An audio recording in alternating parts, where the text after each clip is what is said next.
No withdrawals for you. Not today. Not ever. Sir, I have a scheduled appointment. Did you not hear me? No withdrawals. Get out. Please, just check the reference number. I don't check anything for people like you. We don't serve animals here. Crawl back to the sewer, you filthy little rat. I'm only asking you to look at the document. The slap crossed the marble. Sharp. Loud. 40 heads turned. Zara Collins did not flinch. She bent down, picked up her cracked iPhone, Adjusted the silver watch on her wrist.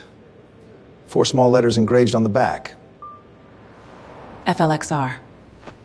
You really shouldn't have done that. Grant Holloway had no idea who he just slapped. By tonight, his name would be on every screen in America. 6 hours earlier, the city was still dark. Zara Collins stood barefoot on the cold hardwood of her Brooklyn brownstone.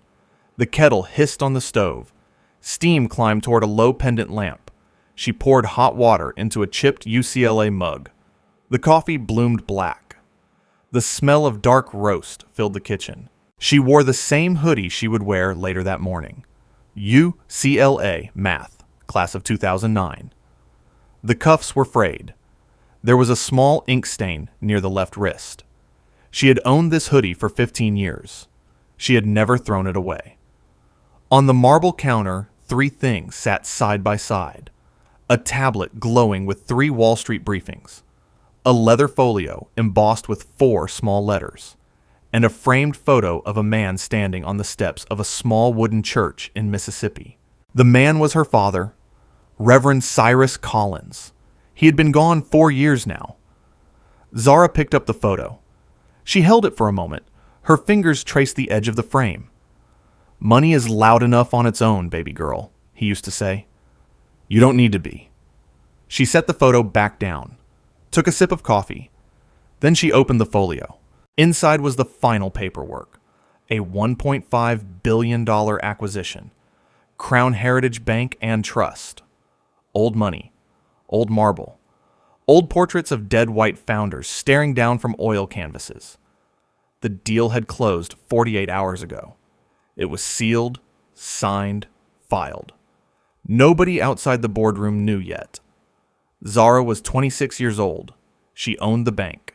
She had built FLXR Capital out of a UCLA dorm room at 22, a fintech empire that ran algorithmic asset management for half of Wall Street.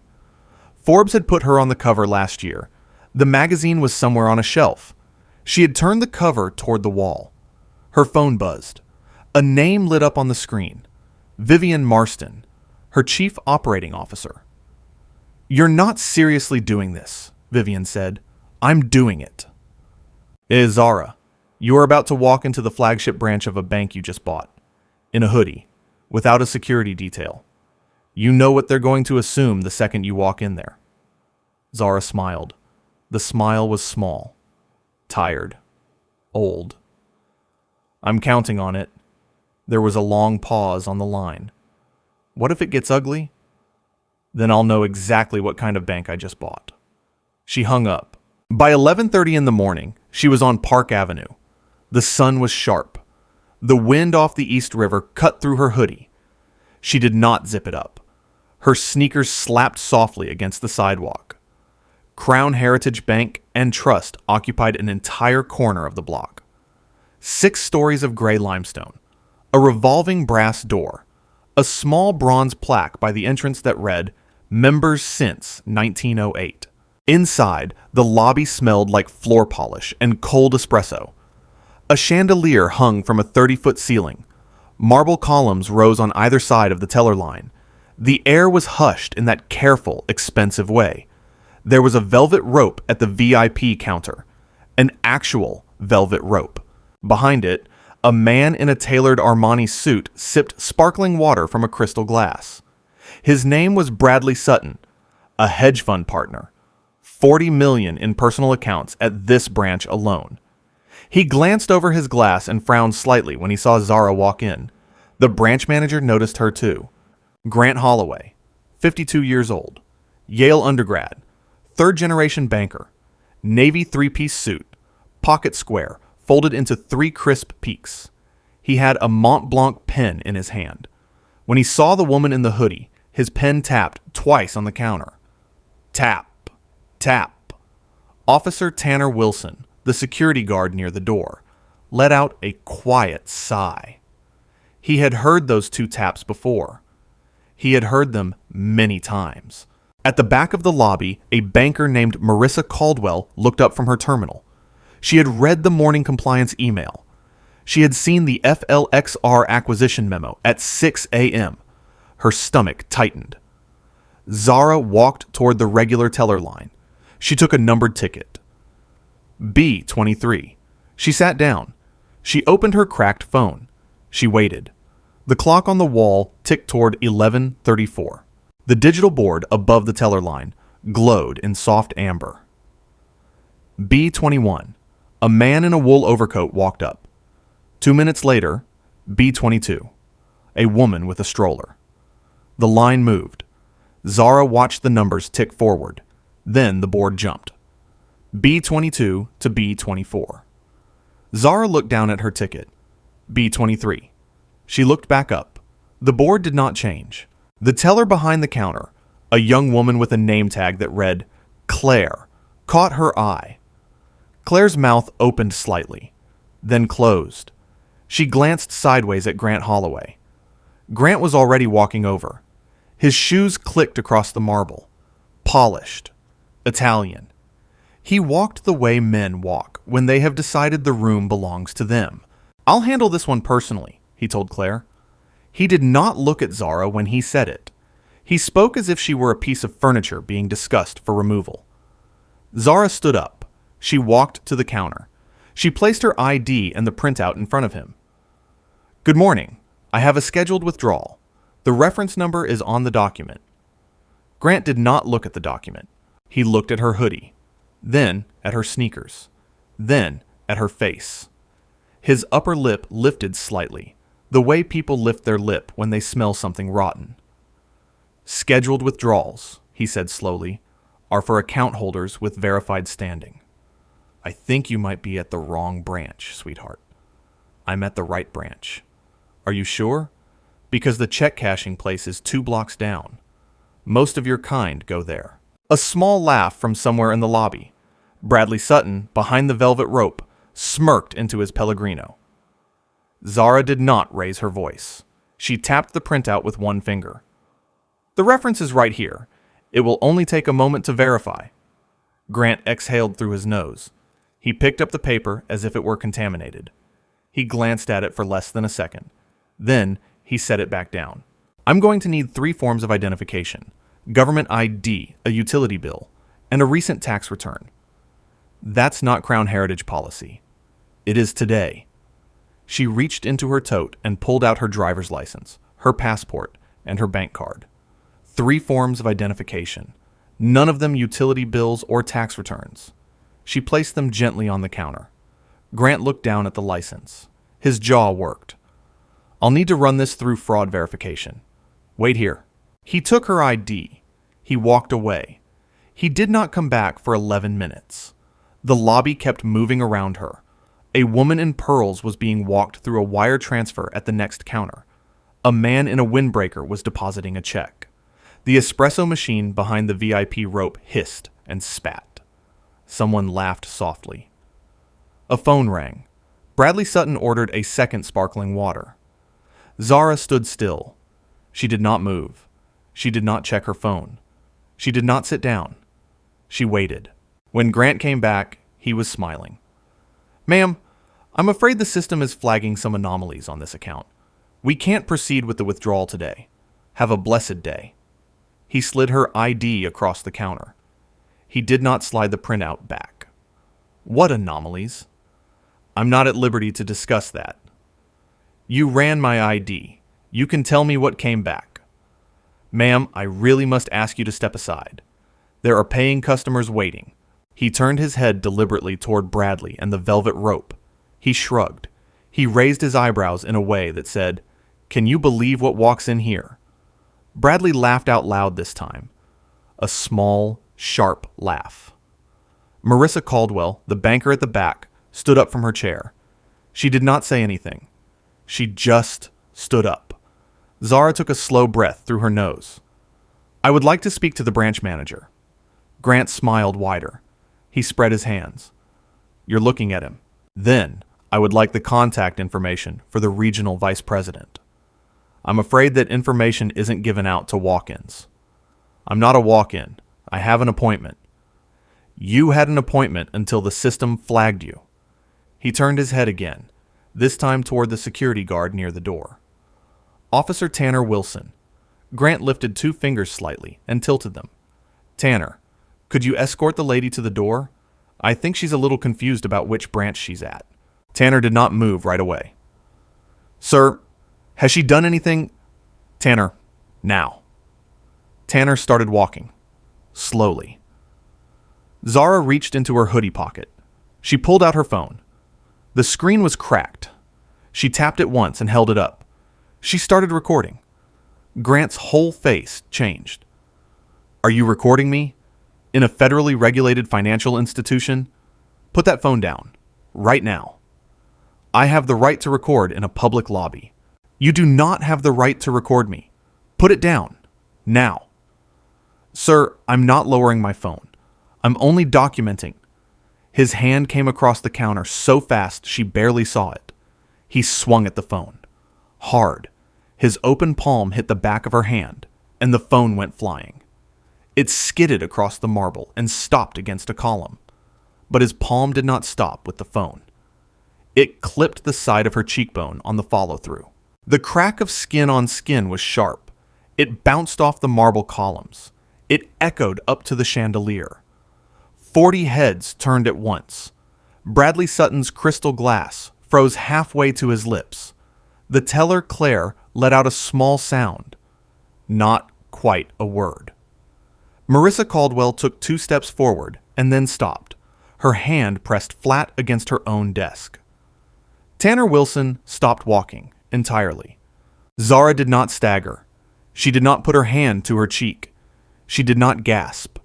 She turned her head slowly, looked at the column where her phone had landed, and walked 5 steps over to it. She bent down. She picked it up. The screen was more cracked than before. It still worked. She walked back to the counter. She set the phone down gently. She looked up at Grant. The lobby had gone very quiet. Grant cleared his throat. He addressed the room. "Folks, I apologize for the disruption. We pride ourselves on a certain caliber of service here at Crown Heritage." 2 people laughed. 3 people looked at the floor. One older woman behind Zara whispered, "Oh my God." Grant turned back to Zara. The smirk was already creeping back onto his face. "That," he said, "was a misunderstanding. You moved your face into my hand." Zara studied him. She did not blink. "Sir," she said quietly, "I am going to give you exactly 1 chance to walk this back. 1. Grant laughed. He actually laughed. A short, hard bark. "Or what, sweetheart? You'll write me a Yelp review? File a complaint? Maybe call the news? Let me save you some time." The last 6 customers who tried that ended up with their accounts frozen and their complaints buried so deep they never saw daylight. He leaned forward across the counter. His voice dropped lower. "I am the manager of the flagship branch of Crown Heritage Bank. I have been here for 19 years. I know every regional VP by their first name. I had drinks with the chairman last Thursday. You are a hoodie. You are sneakers. You are nothing. So take your 3 forms of ID and your imaginary appointment, and get out of my lobby before I have you arrested for trespassing." Zara nodded slowly, almost sadly, as if she had been hoping, somewhere deep down, that he would have backed off. "Okay," she said softly. "Okay." She picked up her phone. She typed 1 short message. 3 words. She pressed send. The message went to Douglas Brennan, Chief Legal Officer of FLXR Capital, currently sitting in a black Suburban 2 blocks away. The message read, "Bring it in." Grant did not see the screen. Grant was already turning back toward Bradley, already laughing, already brushing his pocket square back into place. Outside on Park Avenue, 2 black Suburbans pulled away from the curb. The clock on the lobby wall ticked to 11:46. Grant Holloway had 14 minutes left. Grant did not see the message Zara sent. He saw her tuck the phone back into her pocket. He took it as surrender. He smiled. He turned to Tanner. "Search her bag." Tanner stiffened. "Sir?" "Her bag. On the counter. Open it. I want to know what she's been carrying around in here." "Sir, we don't have probable cause to—" "I am the probable cause. I am the manager of this branch, and I am telling you to search the bag of a customer who just assaulted bank property. Do it now." Zara did not protest. She set her tote on the counter herself. She unzipped it. She stepped back. Tanner looked at her. He looked at Grant. He looked at the bag. His jaw tightened. Slowly, carefully, he reached inside. He pulled out a moleskin notebook, a tube of chapstick, a packet of tissues, a small bottle of hand sanitizer. He set each item gently on the marble. Then his hand stopped. He had felt something else, something stiff, leather. He pulled it out slowly, a thin folio, black leather. Embossed in silver on the cover were 4 letters, FLXR. Tanner stared at it. His face changed. Not dramatically, just a small flicker behind his eyes. He had read the morning email. He had seen those 4 letters at the top of the compliance memo. He set the folio down on the counter, very, very carefully, as if it were made of glass. Grant grabbed it without looking. He flipped it open. "Cute," he said. "Did you make this in a Kinko's? You know they sell these at Office Depot for $6. Inside the folio was a single sheet of paper. Heavy stock. A header in silver. Grant's eyes scanned it for half a second. He did not actually read it. He flipped it shut. He tossed the folio back onto the pile. "Office Depot," he repeated to Bradley. "I'm telling you, the things people print at home now." Bradley laughed. The laugh was thinner this time. He glanced at the door. Grant snapped his fingers at Tanner. "2 more guards. I want her walked out. If she resists, we file a 911 for trespass and assault. Move." Tanner did not move. Grant looked at him sharply. "Did you hear me?" "Sir, Sir, nothing. Walk her out." That was when Marissa Caldwell stepped forward. She walked out from behind her desk at the back of the lobby. She was 34 years old, 10 years at Crown Heritage, never raised her voice in this building once. She stopped 6 feet from the counter. "Grant, stay in your lane, Marissa." "Grant, stop." He turned his whole body toward her. His face was tight. "I said stay in your lane. Go back to your desk. Right now." "Grant, you need to listen to me. The morning compliance email. Did you read it?" "I read every email that comes through this branch." "You did not read this one." "Marissa, sit down." She did not sit down, but she also did not say what she wanted to say. She could not. Crown Heritage had a confidentiality clause in every employee contract. The acquisition was sealed until noon. She could lose her job for tipping him off. She knew it. He knew it. He used it. He smiled at her slowly and turned back to Zara. He leaned across the counter. He grabbed the front of Zara's hoodie. His fingers closed around the fabric. He pulled. "You are going to walk out of my lobby quietly, or you are going to leave in handcuffs. Pick one." Zara looked down at his hand on her hoodie. She looked back up at his face. Then, calmly, she reached up and removed his fingers one by one. Pinky, ring, middle, index, thumb. She set his hand back on the counter. "Your lobby?" she said softly. The smallest smile. "Is that what you said?" Bradley Sutton, in his Armani suit behind the velvet rope, decided to weigh in. He set down his Pellegrino. He spoke loud enough for the lobby to hear. "Listen, sweetheart. Take the L on this one. Not every fight is your fight. Zara turned her head slowly toward him. The movement was deliberate. The kind of slow that makes a man straighten his spine without knowing why. "Mr. Sutton, isn't it?" Bradley's smirk faltered just slightly. "Excuse me? Bradley Sutton. Sutton Bridge Capital. Your firm submitted a $48 million credit line application to Crown Heritage on Monday. You're hoping to close it by Friday." Bradley's mouth opened, then closed, then opened again. How would you know that?" "Because I read every credit application that came through this institution this week," Zara said quietly, "including yours, and we are absolutely going to talk later." The lobby went very still. Grant glanced at Bradley. He laughed. The laugh was forced. "Don't listen to her, Bradley. She's clearly unwell. Some kind of con artist. Probably a viral scam. Film yourself in a bank. Get yelled at. Post it on the internet for sympathy money. We see it every month." He addressed the lobby again. His voice was getting louder, less controlled. "Folks, this is exactly the kind of person we protect you from. Crown Heritage has been keeping clientele like this out of clientele like yours for over 100 years. That is what you pay us for." 3 people clapped. 2 more frowned. Most of the lobby was silent now. The mood had turned somewhere in the last 60 seconds, and Grant had not noticed. Tanner Wilson noticed. Tanner had stopped walking forward 15 seconds ago. Without anyone seeing him do it, he had taken 3 small steps backward. He was no longer standing near Zara. He was now standing near Grant. Zara checked her watch. The silver one. The one with the 4 engraved letters. "Sir," she said, "I am going to give you 60 seconds.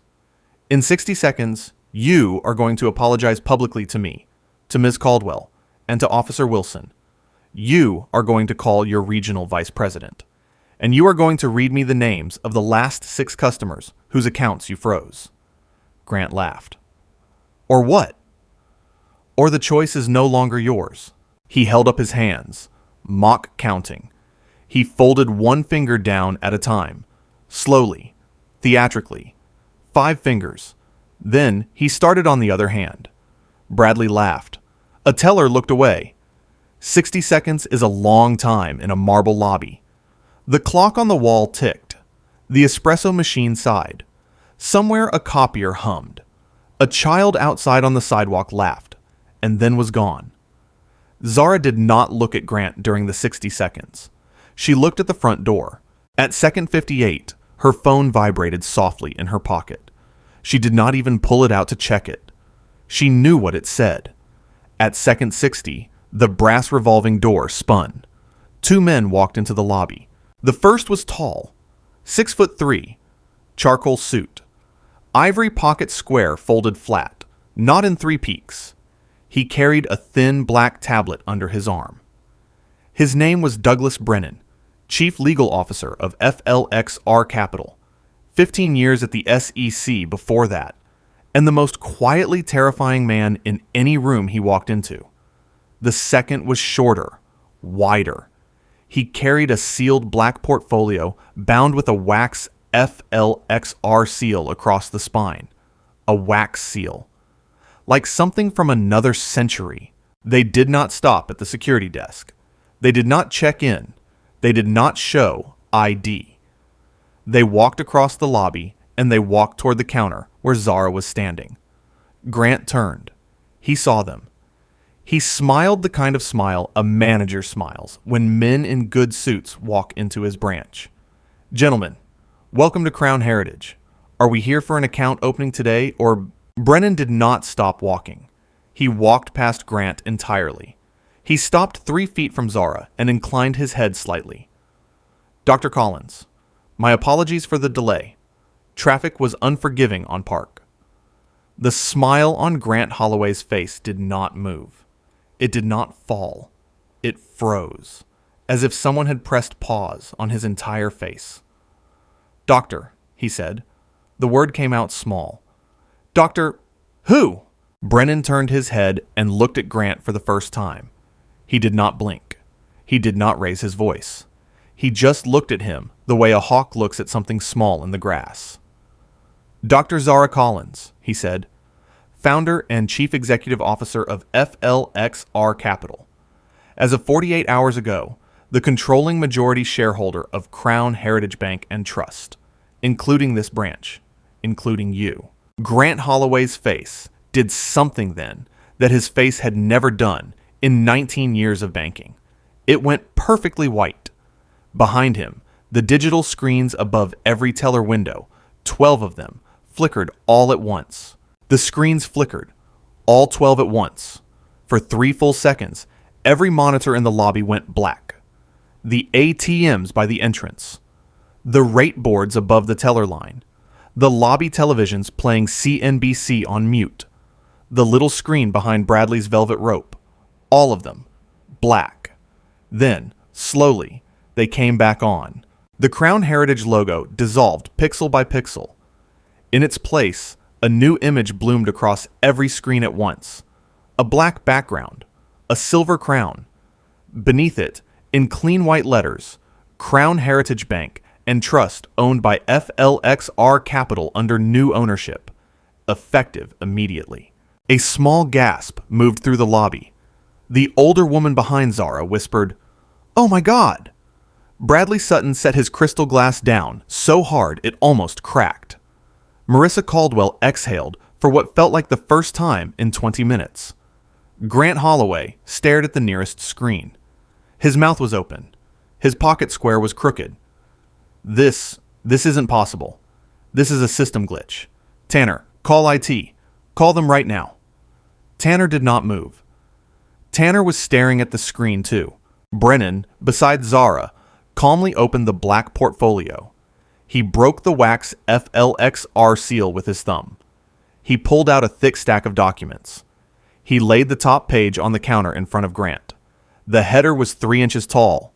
The font was unmistakable. Acquisition final. Crown Heritage Bank and Trust acquired by FLXR Capital. 1.5 billion US dollars. Effective 48 hours prior. Grant's eyes moved across the page. They moved fast. Then they moved slow. Then they stopped. He turned the page with a shaking hand. A second sheet. A personnel transition list. Names of every senior employee at every Crown Heritage branch. His name was on it, highlighted in soft yellow. Beside his name was a small note in clean black type. Status, under review. Grant's pocket square was no longer crooked. It was no longer there. He had pulled it out of his jacket without knowing it. He was using it to wipe his forehead. "Dr. Collins," he said. His voice was an octave higher than it had been 2 minutes ago. I think there has been, a terrible miscommunication. I had no way of knowing. There has been no miscommunication, Zara said. There has been you. She picked up his Mont Blanc pen off the counter. She turned it slowly between her fingers. She examined it the way a jeweler examines something interesting. "Do you know what these pen taps were for, Mr. Holloway? I noticed them when I walked in. 2 taps every time someone you didn't like stepped through the door. You signal Officer Wilson with them. You have been doing it for years." He told me with his eyes the moment I walked in. Grant's jaw moved. No sound came out. She placed the pen carefully in front of him. "Tap it now, Mr. Holloway. Signal him. Have him walk me out." Grant could not lift his hand. The pen sat between them on the marble. Bradley Sutton, very quietly, slid off his VIP stool. He took 2 steps toward the door. Brennan turned his head slightly, without moving his body. "Mr. Sutton, Sutton Bridge Capital. Your $48 million credit line application is now under enhanced review. Please remain available." Bradley sat back down on the stool. He did not pick up his Pellegrino. Marissa Caldwell walked over to Zara. She moved like someone walking up to a teacher she had disappointed. Her shoulders were small. "Dr. Collins, I am so sorry. I should have spoken up sooner. I knew. I knew at 6 this morning when I read the email. I should have walked over here the second he asked for 3 forms of ID. I'm so sorry." Zara looked at her. The look was not cold. Marissa, you did speak up. When it counted. You stood up from your desk when nobody else in this lobby moved. I noticed. So did Mr. Brennan. We will talk. Marissa's eyes welled up. She nodded. She stepped back. Zara turned back to Grant. She picked up the printout, the one in the folio, the one he had glanced at and called Office Depot, the one he had thrown back without reading. She held it up between two fingers. You never read this, Mr. Holloway. You should have. This is the agenda for the noon board meeting. The meeting starts in 9 minutes. Every director is already in the conference room 2 floors above your head. They are watching this lobby on a live feed right now. She placed the document gently in his shaking hands. You are going to read item 3 aloud. Grant looked down. His eyes scanned the page. He found item 3. His face went from white to gray. The page read, Item 3, termination for cause, Grant Holloway, branch manager, Park Avenue flagship. Violations, physical assault of a customer, recorded. Violation of Fair Access, Banking Act. Racial profiling, established pattern. Falsification of fraud alerts. Below it, in smaller print, was a list. 23 names. 23 buried complaints. 6 years of customers Grant had personally denied service. Every single name on that list belonged to a black or brown customer. Grant's hands began to tremble. He could not stop them. The lobby was completely silent. The clock on the wall ticked to 11:54. Grant looked up from the page. His eyes were wet. Dr. Collins, please, I have a family. I have a daughter at Cornell. I was having a bad day. I didn't mean any of it. I swear to you, I didn't mean. You didn't mean to slap me, Zara said quietly. Or you didn't mean for me to be the one you slapped. Grant's mouth opened. No answer came out. He had no answer. Brennan placed the tablet on the counter and turned the screen toward Grant. A live video feed lit up. A long oak boardroom table. 12 directors in dark suits seated around it. At the head of the table, a silver-haired woman in pearls leaned slightly forward. Eleanor Whitfield, board chair of Crown Heritage for 16 years. Her voice came through the tablet speaker, calm and clear. Dr. Collins, are we proceeding with item 3? We are, Madam Chair. Mr. Holloway will read it himself. Eleanor Whitfield turned her gaze toward the camera. Mr. Holloway, begin. Grant's hands shook so badly the paper rustled. He cleared his throat. He cleared it again. He started to read. His voice cracked on the word termination. It cracked again on racial profiling. By the time he reached falsification of fraud alerts, he was barely audible. When he finished, he set the page down. Eleanor Whitfield did not blink. Mr. Holloway, your effective date of separation is right now. Please surrender your badge and your branch keys to security. Mr. Wilson will escort you from the building. Tanner Wilson stepped forward. His face was professional. His shoulders were square. Sir, your personal items will be mailed to the address on file. Grant stared at him. Tanner, please. We've worked together for 7 years. Tanner, please. Tanner did not answer. He simply held out his hand for the badge. Grant unclipped it. His fingers fumbled twice. He laid it on the marble. Zara turned to Brennan. Her voice was even. Mr. Brennan, please contact the 19th Precinct. I would like to file a battery report. Already done, Doctor. Detectives are en route. Estimated arrival, 4 minutes. Outside on Park Avenue, 2 NYPD vehicles were already pulling up to the curb. The blue and red lights washed across the lobby through the revolving door. A young officer stepped through, then another. They walked quietly to the counter. They did not raise their voices. Mr. Holloway, we need you to come with us. He was not arrested. Not yet. He was detained. Pending statements. Pending the lobby footage. But he walked out of his own bank with a uniformed officer on either side, his pocket square crumpled in his fist, his Mont Blanc pen still sitting on the marble counter. Brennan turned to face the lobby. Effective immediately, Crown Heritage Bank and Trust is launching a system-wide audit of all branch managers for compliance with the Fair Access Banking Act. Every account flagged or frozen in the last 6 years will be reviewed. Findings will be public within 30 days. A young woman in scrubs near the back of the lobby covered her mouth with both hands. She had been turned away from this same counter 8 months ago. She had never told anyone. Brennan turned to Bradley Sutton. His voice cooled by 10 degrees. Mr. Sutton, your $48 million credit line is rescinded pending review. You may go. Bradley stood up shakily. He did not finish his Pellegrino. Zara turned to Marissa Caldwell. Marissa, effective immediately, you are interim branch manager of this location.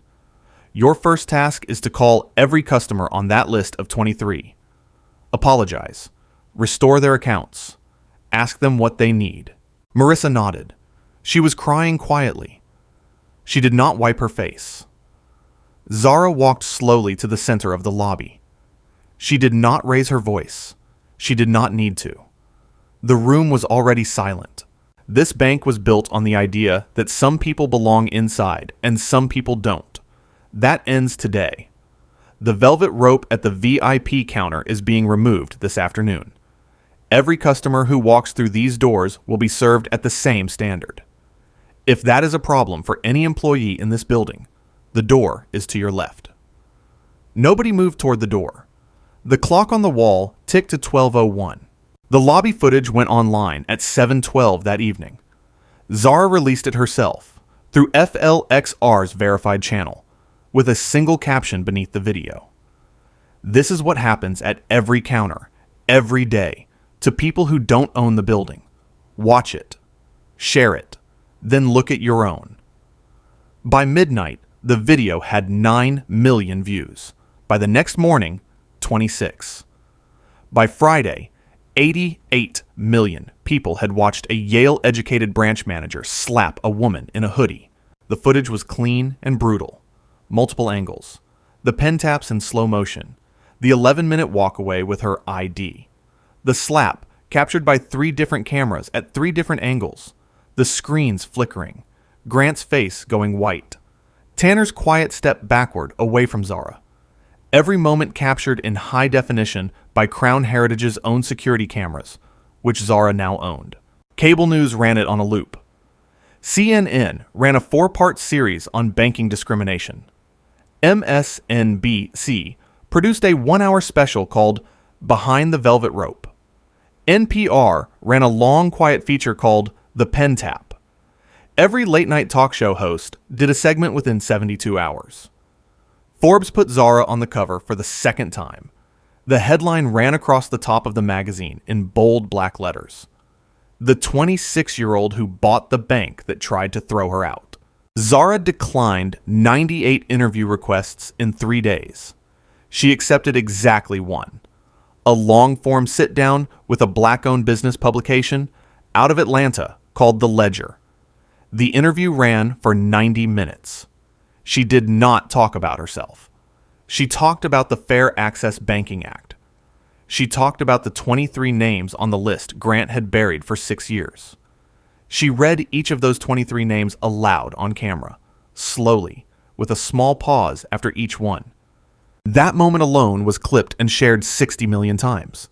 Within 72 hours, 14 more customers came forward, from 3 different Crown Heritage branches across New York and New Jersey. The story was the same every time. They had walked in with valid accounts. They had been asked for documents that did not exist on the policy sheet. They had walked out with frozen accounts and quiet humiliation. One man had tried to come back 12 times. He had given up after the 8th visit. 6 of them filed a federal class action lawsuit against Crown Heritage Bank and Trust under federal civil rights law. Zara, as majority owner, did not fight the lawsuit. She sat down with her general counsel the morning the suit was filed. She gave them 3 instructions in 3 sentences. Settle. Generously. Publicly. No NDAs. No sealed records. No quiet payouts. Then change the policies that made these settlements necessary. The total settlement came to $26 million. Every cent paid out within 90 days. Every name made public, with each plaintiff's permission. Every internal memo about clientele matching unsealed and posted to the Crown Heritage website in a searchable archive. A new ombudsman office was created at the executive level, reporting directly to Zara with the authority to suspend any branch manager in any branch within 24 hours of a credible complaint.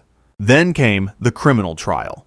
Grant Holloway was indicted on 3 federal counts.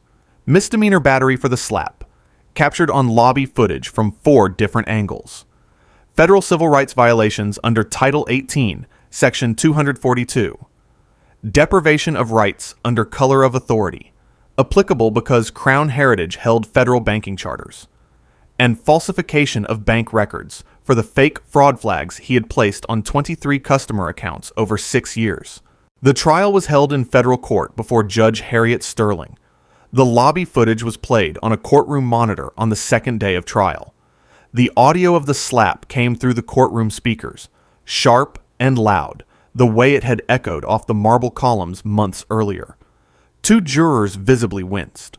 One older juror, a retired teacher in the front row, closed her eyes for a long moment and did not open them right away. Marissa Caldwell took the stand on the 3rd day.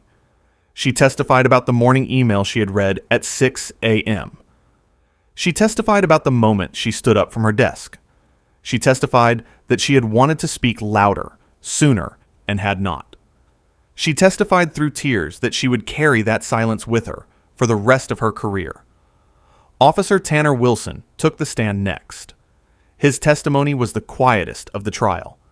It was also the most devastating. He tapped his pen twice every time a customer of color walked into the lobby. Twice, like clockwork. I saw it for 6 years. I told myself it wasn't my place. I told myself I was just security. I am sorry I did not say something sooner. I will be sorry for that for the rest of my life. Then Zara took the stand. The defense attorney, a tall man in a navy suit, asked her one final question. Dr. Collins, did the defendant know who you were when he struck you? She paused before answering. She looked directly at the jury. She spoke slowly. No, he did not know. And that is exactly why this case matters. He did not slap me because of who I am. He slapped me because of who he thought I was. The crime is what he was willing to do to her. The jury came back in 3 hours. Guilty on all counts. Judge Sterling sentenced Grant Holloway to 18 months in federal incarceration, $200,000 in restitution, paid directly to the 23 customers on the list, and a permanent ban from employment in any federally regulated financial institution for the remainder of his life. In her sentencing remarks, Judge Sterling spoke for less than 2 minutes. The defendant treated a banking license as a license to discriminate. The court is restoring the proper distinction. A banking license is a public trust. It is not a private weapon. Today, we are taking that weapon out of his hands. Permanently. The fallout spread quickly after sentencing. Yale rescinded an alumni honor it had awarded Grant in 2019. His country club asked him to resign his membership the same week. His daughter, a junior at Cornell, dropped his last name from her social media accounts and never gave a public statement about it. His wife filed for divorce within 30 days. The 4-bedroom house in Greenwich was sold at auction by spring. Bradley Sutton lost 2 existing portfolio company contracts within 10 days of the lobby footage going viral. Clients did not want to be associated with the man who had laughed at the velvet rope. His firm posted its first quarterly loss in 8 years. Crown Heritage Bank, under FLXR's restructuring, launched the Cyrus Collins Banking Access program. It was named after Zara's father. Fee-free accounts, small business microloans, free financial literacy classes, dedicated branches in 22 historically redlined zip codes across the country. Within 1 year, the program had served 64,000 new customers. 3 other major American banks announced similar programs after public pressure and shareholder votes. The Fair Access Banking Act was strengthened in Congress 18 months later, with bipartisan support in language drafted partly by Zara's legal team. Marissa Caldwell did not stay interim manager for long. Within 4 months, she was promoted to Vice President of Customer Equity, a new role Zara created at the executive level. Her job was simple and impossible. Audit fair access compliance system-wide. Find every velvet rope. Untie them. She became the executive face of Crown Heritage's reform. She gave a TED Talk 8 months later. She titled it, "The Email I Read at 6 a.m." It has been viewed 12 million times. 1 year later, Park Avenue. Same revolving brass door. Same 6 stories of gray limestone. Same little bronze plaque that read, "Members since 1908." Zara Collins pushed through the revolving door at 11:34 in the morning, the same time she had walked in last year. The hoodie was the same. UCLA Math, class of 2009. The cuffs were still frayed. The ink stain near the left wrist was still there. The lobby looked different. The velvet rope at the VIP counter was gone. The oil portraits of dead white founders had been moved to a small archive room near the basement. In their place, along the marble walls, hung rotating community art, commissioned from local artists. This month, it was a series of large oil paintings of working hands, bakers, teachers, construction workers, nurses. Each painting was signed by the artist in clean white letters at the bottom. The chandelier was still there. Some things you keep. A young teller behind the counter looked up and smiled. "Good morning, Dr. Collins. Coffee?" "Just here as a customer today, Theo. Take whoever's next." Zara sat down in the regular line. She pulled a numbered ticket. B19. She watched the digital board. Ahead of her, a young black woman in green hospital scrubs sat on the edge of her chair. Her shoulders were tight. She was holding a folder against her chest. Zara recognized the body language. The way you sit when you have already been told no in a building like this once before, and you are trying to be brave enough to walk back in. The teller called her number. The young woman stood up. She walked to the counter. The teller smiled at her warmly. "Good morning. How can I help you today?" I'm trying to open a small business account. I'm a nurse. I started a side practice doing home visits for elderly patients." "That's wonderful. Let me walk you through it. Take your time. There is no rush." The teller pulled out 3 forms. He explained each one slowly. He asked the young woman about her practice. He asked what her patients needed. He told her about the Cyrus Collins banking access program and that her account would qualify for a fee-free starter package. The young woman's shoulders dropped half an inch, then a full inch. By the time she signed her first form, she was almost smiling. Zara watched all of this from the regular line. Her eyes were a little wet. She did not wipe them. She pulled out her phone. She typed one word to Marissa Caldwell. "Working." A reply came back in 20 seconds. "Working." That afternoon, Zara flew to Mississippi. The little wooden church was still standing. The paint was peeling. Someone had planted new flowers along the path. Her father's grave was at the back of the cemetery, under a pecan tree. The headstone read, "Reverend Cyrus Collins." Below his name, in smaller letters, a verse he used to preach almost every Sunday. Zara knelt. She pulled a folded document from her hoodie pocket. The official charter of the banking access program, signed and stamped. She placed it gently on the headstone. She held it down with a small, smooth stone. She sat with him for a while. She did not cry. She talked. "You were right, Daddy. Money's loud enough on its own. I just had to stand still long enough to let it talk." The wind moved through the pecan tree. A few leaves fell. Somewhere a dog barked. She stayed until the sun got low. Grant Holloway served 14 months of his 18-month sentence. After release, he took a stock clerk job at a hardware store in upstate New York. He has not given an interview. He has not apologized publicly to Zara. Zara has not asked him to. Officer Tanner Wilson is now Director of Security Training at Crown Heritage. He redesigned every protocol from the ground up. No guard at any branch is ever again ordered to escort a customer out without legal cause. Tanner trains every new hire personally. Drop a comment below.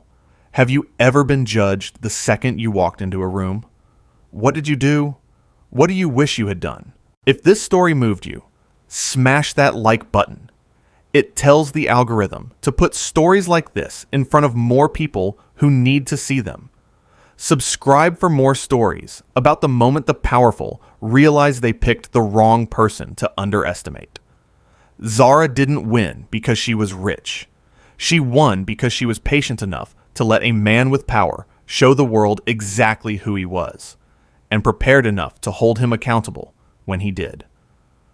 Power without character is just a uniform, and uniforms come off.